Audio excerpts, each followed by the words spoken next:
This is Mitali. Welcome to evidyarthi.in। चलिए start करते हैं हमारे नेक्स्ट इन टेक्स्ट क्वेश्चंस के सेट के साथ, which is on page number 141। ठीक है, तो सबसे पहले पढ़ते हैं हमारा पहला क्वेश्चन किस बारे में है।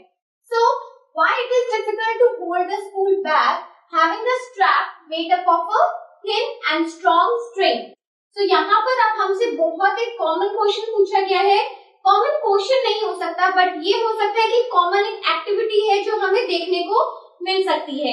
तो हम सभी के जो स्कूल बैग हुआ करते थे, अब अगर आप देखेंगे तो थोड़ा सा वेरिएशन आता है कि हमारा जो स्ट्रैप होता है, बैक ऑफ द बैग का जो स्ट्रैप होता है थोड़ा सा मोटा बनाया जाता है ना। बट अगर हम वहीं पे क्लॉथ बैग्स को यूज करें, वो पतले वाले वो जो तनिया सी होती थी उसमें स्ट्रैप्स होते थे, तो कैसे होते थे, बहुत ही थिन होते थे, यानी कि स्ट्रॉन्ग तो है बट काफी पतला है। तो उसको रिप्लेस क्यों किया गया, और या फिर उसके थिन होने की वजह से क्या एक चैलेंज जो है फेस करना पड़ता था। ठीक है, तो यहाँ पर हम इस चीज को प्रेशर के कॉन्सेप्ट से समझेंगे। चलिए, now since we know pressure is equals to force upon area, अब हमें ये चीज बहुत अच्छे से समझ आती है कि प्रेशर जो है भाई फोर्स अपॉन एरिया से रिलेटेड है। यानी कि अगर मैं अपना फोर्स इंक्रीज करती हूँ, प्रेशर इंक्रीज हो रहा है, और इनवर्सली प्रोपोर्शनल है किसके साथ, एरिया के साथ। यानी कि अगर एरिया इंक्रीज हो रहा है, प्रेशर डिक्रीज हो रहा है, और एरिया अगर डिक्रीज कर रहा है तो प्रेशर इंक्रीज हो रहा है। ठीक है, तो हमें अगर ये रिलेशन अच्छे से समझ आता है तो इसी के अकॉर्डिंग हम देख सकते हैं कि pressure is inversely proportional to the area on which the force act. तो बेसिकली हमारा जो प्रेशर है वो इनवर्स प्रोपोर्शन में है एरिया के साथ। यही मैंने अभी आपको रिलेशन यहाँ पे डिफाइन किया है कि भाई उल्टा रिलेशन चलता है, अगर हमारा एरिया कम है यानी कि प्रेशर बढ़ने वाला है। ठीक है, तो सेम केस हमारे थिन बैग की स्ट्रैप के साथ भी होगा। क्या होगा, therefore in case of thin strap, क्योंकि वो पतला है, that means उसका जो कॉन्टैक्ट एरिया है, जो उसका सरफेस एरिया जितना वो कवर कर रहा है वो काफी कम होगा। ठीक है, so the contact area is less and hence the pressure on the shoulder,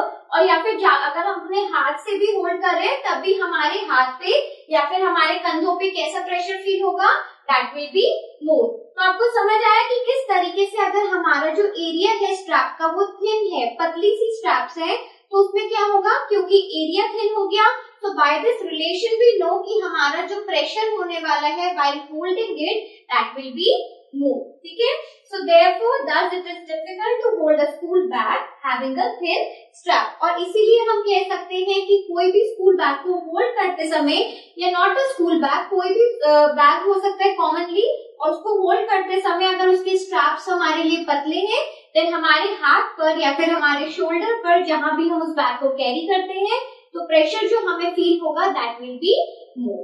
ठीक है, तो आपको समझ आया किस टाइप से इस रिलेशन के जरिए हम ऐसे अलग अलग सिचुएशंस को देख सकते हैं कि भाई कहाँ एरिया ज्यादा है तो प्रेशर कम हो जाए, ज्यादा है अगर एरिया तो प्रेशर कम हो जाएगा।